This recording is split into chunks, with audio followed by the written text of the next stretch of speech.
Hello class 9। आज हम करेंगे बीहाइव बुक की आपकी first poem the road not take. एक बहुत ही इंपॉर्टेंट लाइफ लेसन डिस्कस करेंगे हम इस पोएम के अंदर। So come on, let's get going.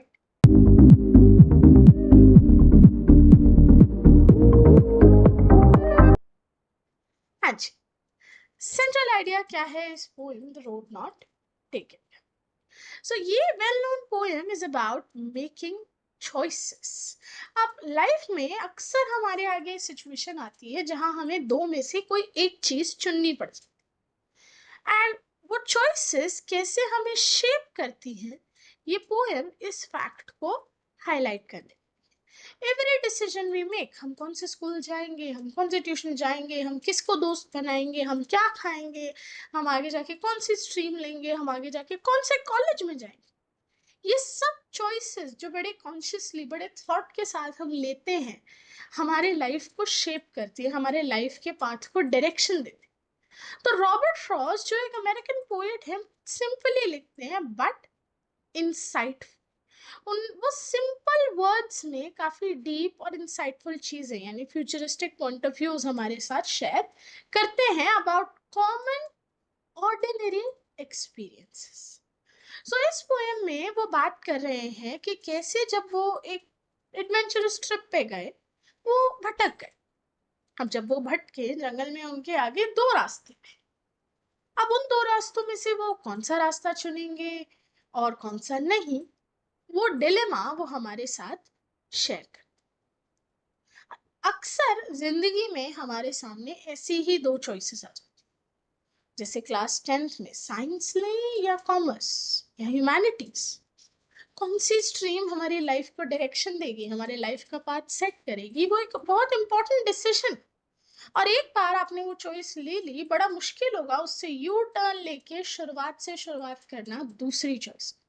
तो इसीलिए रॉबर्ट फ्रॉस्ट इस पोएम के जरिए हमें ये चीज समझा रहा है कि whenever we are making choices in life, हमें बहुत ध्यान से सब कुछ समझ के डिसीजन लेना है, क्योंकि लाइफ को रीस्टार्ट करना हर बार और हर सिचुएशन में फीसिबल नहीं। सो to roads diverged in a yellow would. यहाँ पे ये टू रोड्स क्या सिग्निफाई कर रही हैं? The two choices we have. वो दो चॉइसेस जो हमारे आगे हैं, हमें उनमें से कोई एक चुन। तो इस वक्त हमारे पोएट के आगे चॉइसेस के फॉर्म में क्या है? रोड्स, लाइफ के पाथ डाइवर्ज हो रहे हैं इन अ येलो वुड। येलो वुड क्या सिग्निफाई कर रहा है कि ये ऑटम का सीजन है, पतझड़ का सीजन है। पेड़ से पत्तियां सूख कर नीचे गिर गई हैं और रास्ते पे बहुत सारी लीव्स हमें दिख रही। I'm sorry, I could not travel both. अब ऑब्वियसली मैं एक ही जना हूं और मैं दोनों रोड्स पे नहीं जा सकती, एंड कोई आसपास है भी नहीं मुझे बताने के लिए कि कौन सी रोड मुझे सही रास्ते पे ले जाएगी।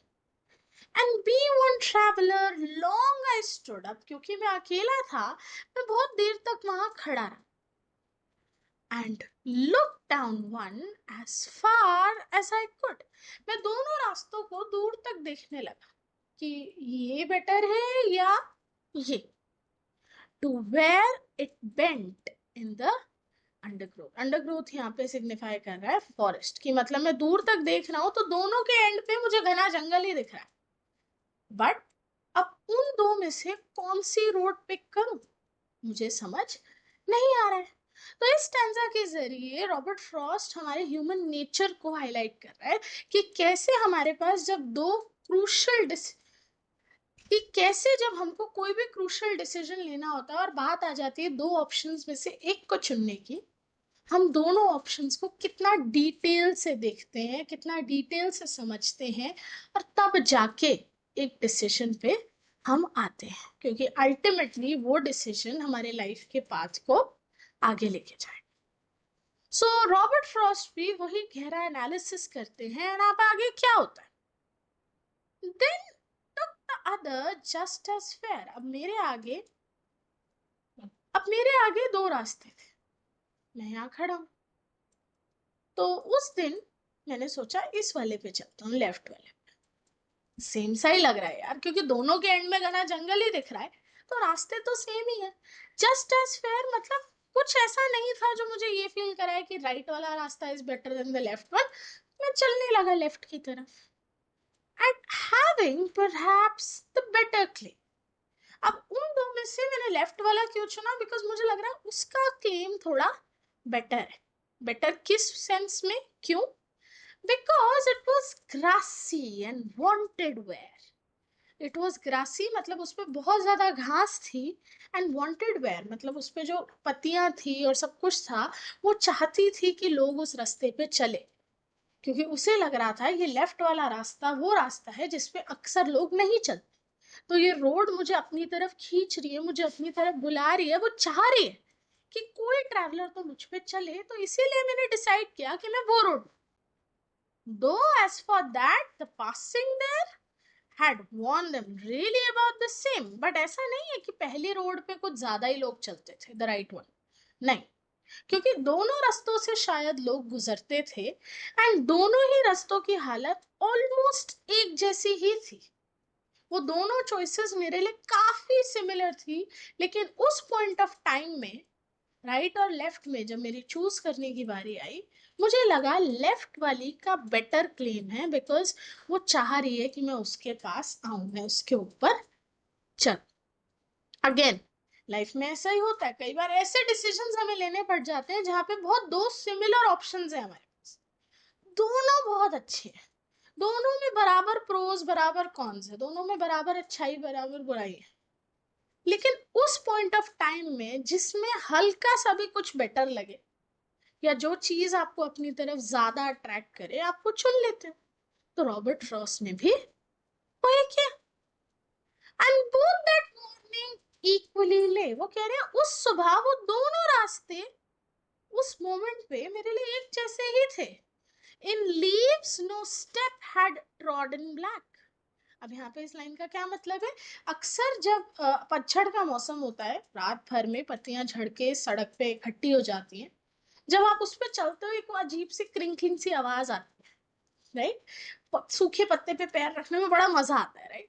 तो उस दिन मैंने देखा, उस सुबह जब मेरे आगे वो दो चॉइसेस आई, उन दोनों रास्तों पे बराबर सूखी पत्तियां गिरी हुई थी, एंड मुझे दिख रहा था कि कोई उस पर नहीं चला है, क्योंकि पत्तियां वैसी की वैसी ही थी। अगर कोई उन पे चलता तो मुझे वो क्रश्ड पत्तियां वहां दिखती, बट दोनों रास्ते उस दिन एक जैसे ही थे। Oh, I kept the first for another day. तो रॉबर्ट फ्रॉस्ट ने फाइनली अपना डिसीजन ले लिया है कि वो जाएगा लेफ्ट की तरफ और राइट साइड वाले पाथ को आज के लिए वो छोड़ दे। Yet knowing how way leads on to way, I doubted if I should ever come back। पर मुझे ये भी पता था कि एक बार मैं इस रास्ते पे यानी लेफ्ट साइड आगे चल दिया तो इसमें आगे जाके हो सकता है मेरे पास चॉइसेस आए, मैं फिर आगे चल दूं तो फिर चॉइसेस आए, तो यहां से मेरे लिए वापस आना इस रोड पे जाने के लिए शायद ही कभी पॉसिबल हो। तो वो हमें बता रहा है ये चीज कि कभी ये सोच के एक डिसीजन मत लो कि भाई नहीं सही हुआ तो वापस आके फिर से स्टार्ट कर लेंगे दूसरी चीज से, क्योंकि हर बार वो चीज पॉसिबल नहीं होती। लाइफ आपको हर बार रीस्टार्ट करने का मौका नहीं देती। तो you have to be very sure of the decision जो आप आज ले रहे हो, because there will always be a doubt कि आपको वापस आके शुरू से शुरू करने का मौका मिलेगा।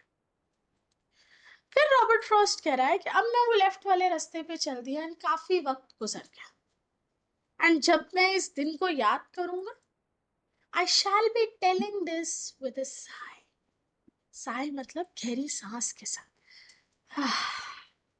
एक दिन था, somewhere ages and ages hence, कई दिनों कुछ वक्त पहले ऐसे ही मेरे आगे एक चॉइस आई थी। Two roads diverged in a wood and I took the one less traveled। तो कई सालों पहले मेरे पास एक चॉइस आई थी, मेरे आगे दो रास्ते थे और उस दिन मैंने वो रास्ता चुना जो मुझे लगा कि कम लोग उस पे चलते हैं, and that has made all the difference. और उसी वजह से मेरी लाइफ में सारा डिफरेंस आया, गुड या बैड, हु नोस, पोएट हमें ये नहीं बता, पर पोएट हमें ये जरूर बता रहा है कि उस दिन के उस डिसीजन से मेरी लाइफ जरूर बदल गई, अच्छे के लिए या बुरे के लिए, हु नोज, बट हम हमेशा उस चॉइस को याद रखेंगे और उसके बारे में हमेशा बातचीत करेंगे। सो विद दिस पोएट हमें मैसेज दे रहा है कि आपकी लाइफ का एक एग्जांपल लेते हैं। आप 11th ग्रेड में आने वाले हैं, आपके पास चॉइस आई है बिटवीन द 3 स्ट्रीम्स। आप सॉर्टेड हो मेरी तरह कि भाई साइंस तो नहीं लेनी, ह्यूमैनिटीज भी अच्छी है, कॉमर्स भी, but once you pick commerce and उस पाथ पे आप चल दो, आपकी लाइफ उसी अकॉर्डिंग डायरेक्शंस क्रिएट करेगी, उसी अकॉर्डिंग आगे का पाथ बिल्ड हो। बहुत मुश्किल होगा वापस आके ह्यूमैनिटीज से शुरू करना और एक नए पाथ पे चलना।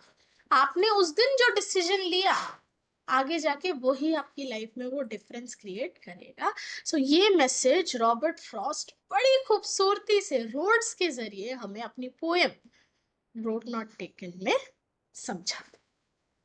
आई होप इस पोएम का कोर एसेंस आपको समझ आया है कि लाइफ हमेशा आपके ऊपर चॉइसेस थ्रो करती रहेंगी। Now it's on you which choice you pick and accordingly आपकी लाइफ का पाथ कैसे बिल्ड।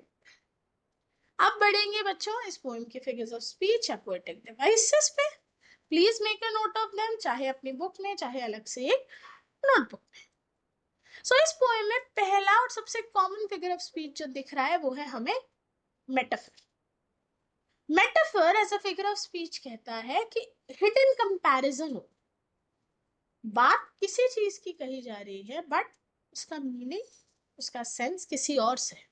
जैसे यहाँ roads here are a metaphor for life. जैसे लाइफ में एक रास्ता है जो हमें पार करके अपनी मंजिल तक पहुंचना है, तो वो जो चॉइसेस हैं, the folks in the road, जो डाइवर्जेंट हमें रोड दिख रही है, वो हमारी चॉइसेस हैं जो उस पाथ को आगे बिल्ड करेंगे। How ways lead on to ways, इस लाइन में एक मेटाफर है कि कैसे choices lead to other choices and एक रिपल इफेक्ट क्रिएट होता है ऑफ डिसीजन। आपने डिसाइड कर लिया आप किस स्कूल में जा रहे हो, डन। स्कूल के बाद आप कौन सी क्लास में आ रहे हो, डन। क्लास में आप कौन से सब्जेक्ट्स पिक कर रहे हो, डन। सब्जेक्ट्स के बाद कौन से फ्रेंड्स हैं, डन। फिर कौन सी बुक्स यूज कर रहे हो, कौन सा ट्यूशन ज्वाइन कर रहे हो, ट्यूशन में कौन से फ्रेंड्स बना रहे हो। तो one decision leads on to other and life keeps on going. ये लाइन ये मेटाफर शो कर। Then there is definitely symbolism. दो रोड्स सिंबलाइज कर रही हैं the choices and path in life. Third figure of speech जो इस poem में है that is repetition. How ways lead on to way, repetition हो रहा है। Somewhere ages and ages hence, एक स्ट्रेस डाला जा रहा है कि बहुत पुरानी बात है ये, ठीक है। नेक्स्ट फिगर ऑफ स्पीच बच्चों alliteration. Alliteration as a figure of speech क्या कहता है, repetition of same letter twice or more than twice in a sentence. Then took the other TTT. Wanted where, WW. First for another, FF. You see? Next figure of speech personification. Personification मतलब एक non living या inanimate object को एक human characteristic दे देना। So it was grassy and wanted wear. तो यहाँ पर उस रोड को पर्सोनिफाई किया गया है with a human like Dzire कि भाई कोई आओ और मुझ पर चलो, the human desire of attracting someone, right. Last but not the least एक बड़ा इंटरेस्टिंग फिगर ऑफ स्पीच जो यहाँ यूज किया गया है दैट इज इमेजरी। जब आप वो लाइन पढ़ो आपके माइंड में उस सीन की इमेज क्रिएट हो। सो अ येलो वुड, एक image of forest in the autumn season, पतझड़ हो रहा है, wow so nice. Grassy and wanted wear, वो रोड पे घास बहुत ज्यादा है एंड सूखे पत्ते गिरे हुए हैं, उस वो रोड बस हमें अपनी तरफ पुकार रही है कि आओ मेरे पे चलो। नो स्टेप है ट्रॉडन ब्लैक, अगेन एक इमेज क्रिएट हो रही है एक रोड की कि जिसपे अनटच लीव्स है, क्रश्ड लीव्स नहीं है एक भी, क्योंकि लोग अभी तक उस पे नहीं चले। सो ये 6 डिफरेंट फिगर ऑफ स्पीच बच्चों जो इस पोएम में यूज की गई। आई होप आपको ये पोएम और इसके फिगर ऑफ स्पीच अच्छे से क्लियर हुए हो। मिलूंगी आपसे कल इस बुक की नेक्स्ट पोएम के साथ, तब तक के लिए bye bye. Be very mindful of the choices you make in life.